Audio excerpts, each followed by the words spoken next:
ये बात हमने आज इसलिए उठाई है कि ये परिवार के भीतर का मसला नहीं है।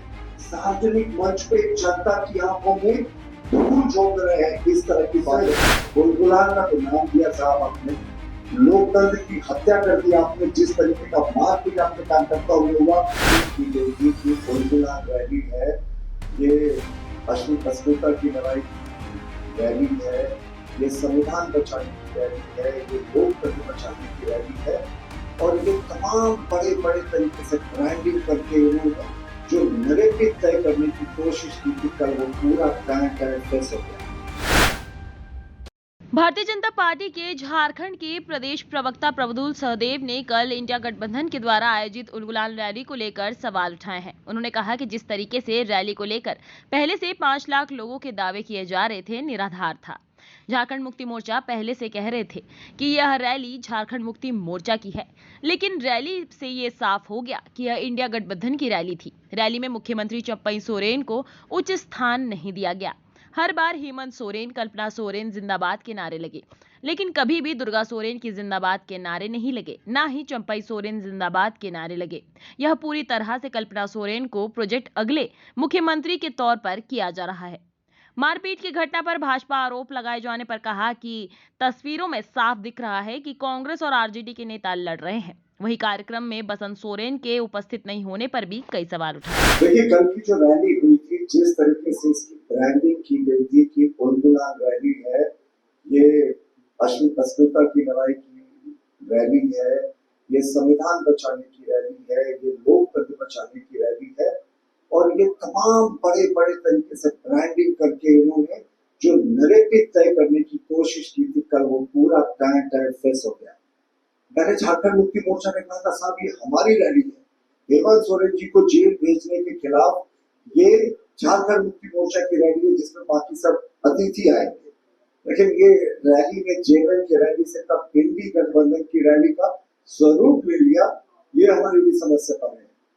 और कल की जो रैली थी, हम मानते हैं वो सिर्फ और सिर्फ परिवार तंत्र को बढ़ाने की रैली थी, एक नेता को प्रोजेक्ट करने की रैली थी। कल जिस तरीके से सेंटर स्टेज पर कल्पना सोरेन जी बैठी रही, मुख्यमंत्री चंपई सोरेन जी जिस समय रैली में बोलने के लिए खड़े हुए, तो उनको जो मंच पे स्थान मिलना चाहिए था, जो उचित स्थान मिलना चाहिए था मुख्यमंत्री के नाते, वो उचित स्थान ना तो बैठने के समय मिला और उनको बोलने का मौका भी उस समय दिया गया, उनको और खड़गे जी को, जब अधिकांश कुर्सियां जो है वो खाली हो गई थी।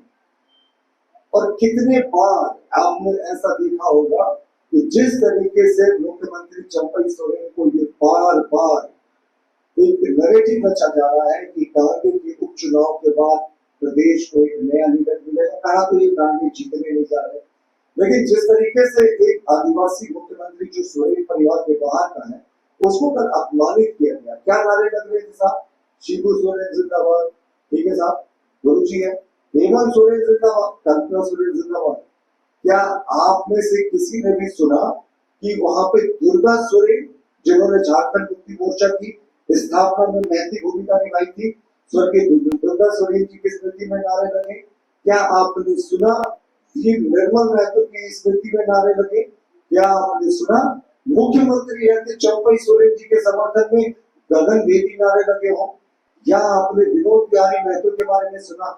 ये पूरे तरीके से कल्पना सोरेन जी को प्रोजेक्ट करने और प्रदेश की जनता को, देश की जनता को ये दिखाने की कोशिश की कि देखिए अगले मुख्यमंत्री के रूप में कल्पना सोरेन जी को हम प्रोजेक्ट कर रहे हैं। और देखिए हद तो तब हो गई जब माननीय मुख्यमंत्री चंपई सोरेन जी बोलने उठे, तो ना सिर्फ उस समय भीड़ कम थी, बल्कि अधिकांश जो मंच पर बैठे बड़े नेता थे वो भी उठकर जाने लगे। तो क्या सोरेन परिवार के बाहर का कोई एक आदिवासी नेता मुख्यमंत्री बनता है झारखंड मुक्ति मोर्चा की सरकार में, तो क्या ये पछता नहीं? इस तरह का अपमान और इस तरीके का प्रोजेक्शन आपने किया, ये आने वाले दिनों की तस्वीर साफ कर दी। अब आप देखें, संविधान बचाओ का नारा लगाया था, तरीके से इन्होंने बचाया, वो तो किसी से कल छिपा नहीं था। जिस तरीके की तस्वीर आई रैली की, तो उसके बाद मारपीट जो हुआ इनके समर्थकों के बीच में, तो उस अभी मैं झारखंड मुक्ति मोर्चा कांग्रेस के नेताओं को सुबह से सुन रहा था, उन्होंने कहा कि साहब ये भाजपा का कर्मकांड था, ये भाजपा प्रायोजित हंगामा था। देखिए उस रैली की जो सबसे प्रसिद्ध तस्वीर है वो ये है।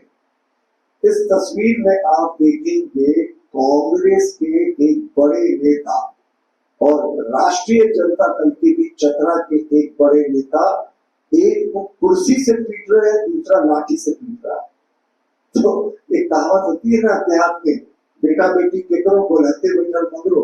तो इसमें भाजपा आपको कहा दिख रही है, लेकिन है ना कि कल इन्होंने लोकतंत्र की मर्यादा बढ़ाई। जिस तरीके से पहले दावा किया था 5 लाख 7 लाख 10 लाख पता नहीं कितने इनकी भीड़ थी, 1000 में सीमित हो गई, कुर्सियां लगानी पड़ी, लेकिन जो भीड़ भी थी उसमें से तो 500 लोगों ने 1 घंटे तक मारपीट की। ना तो पुलिस ने कंट्रोल करने की कोशिश की, जब कंट्रोल करने की कोशिश की तो लोग लहूलुहान हो गए। दर्जनों लोग पारस अस्पताल में भर्ती थे, कई लोगों को पुलिस ने हिरासत में लिया, बड़े आश्चर्यजनक तरीके से उनको छोड़ दिया गया। दोनों पक्षों ने FIR बनाया और एक दूसरे पर आरोप लगाया। इसमें भाजपा का ऐसा, कांग्रेस के लिए कि राजद के नेता थे, राजद के लिए कांग्रेस के नेता थे। तो अब ये तो जांच का विषय है, लेकिन जो तस्वीर है ना वो आपको स्पष्ट रूप से दिखाएंगी कि आखिर उस रैली में कौन से लोग थे। और देखिए कहते हैं कि संविधान बचाने की ये बात कर रहे थे, तो संविधान के साथ सबसे बड़ा प्रहार किसने आज तक किया है ये आप सबों को पता है। 1975 में इमरजेंसी लगाकर फंडामेंटल राइट्स को सस्पेंड करके देश के जो अखबार थे और मीडिया चैनल्स थे उन पर बंदिश लगाकर इन्होंने संविधान के साथ खिलवाड़ किया था। और आपको पता है 1946 में जो 42वां संशोधन संविधान का लाया गया था इंदिरा गांधी के द्वारा, जो तत्कालीन प्रधानमंत्री थी, उसे मिनी संविधान कहा जाता है। वो संविधान के साथ छेड़छाड़ की सबसे बड़ी कोशिश थी। 42 में संशोधन से वो हाई कोर्ट, सुप्रीम कोर्ट के पावर्स को कम कर रहे थे, राज्यों के पावर को कम कर रहे थे और सारी शक्तियां प्रधानमंत्री कार्यालय में, प्रधानमंत्री ऑफिस में निहित की जा रही थी। और ये अमेंडमेंट पास भी हो गया। बाद में सुप्रीम कोर्ट ने एक बहुत लैंडमार्क जजमेंट में Minerva versus union of India में 1980 में इसके ऑब्जेक्शनेबल क्लॉजेस को स्ट्राइक डाउन कर दिया। और देखिए इनके परिवार में भी सब कुछ और इस अनरेड, ये बार-बार कहते हैं, देखिए इनका झूठ को कैसे हम एक्सपोज करते हैं।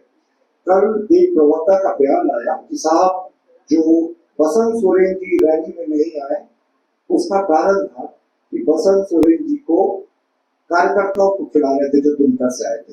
वो मैं बयान आपको प्ले करके सुनाऊंगा कि बसंत सोरेन जी इसलिए नहीं आए थे कि कार्यकर्ताओं को खाने खिला रहे थे। आज का जो बयान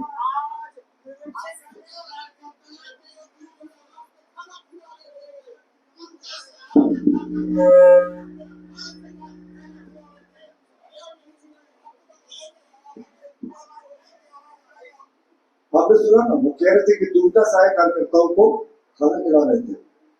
और अब एक दूसरा वाइट देखिए,